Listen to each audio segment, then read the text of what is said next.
If you're a Christian, I hope you give your local church a tithe or more from all your income. I'm sure many of you have heard the idea that tithing isn't for today or the New Testament never speaks of tithing. But what does 1 Corinthians 9:13 to 14 suggest?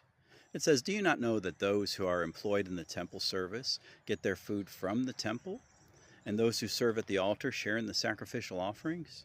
In the same way, the Lord commanded that those who proclaim the gospel should get their living from the gospel." I believe God intends an orderly plan for his vital work in the world to be funded. Notice the purpose of tithing. Malachi 3:10a says, "Bring all the tithes into the storehouse, that there may be food in my house."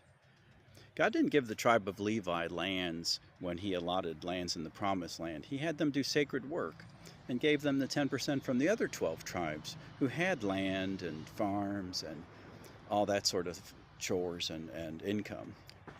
I think some who speak against tithing take comfort from the thought that they don't have to give God the first fruits of their earnings by faith. I like to think that there are others who are very generous and support their local church with more than a tithe and think that tithing is a law-like kind of a concept. If that's you, if you give more than a tithe to your local church from the first fruits of all your increase, I can't think poorly of that.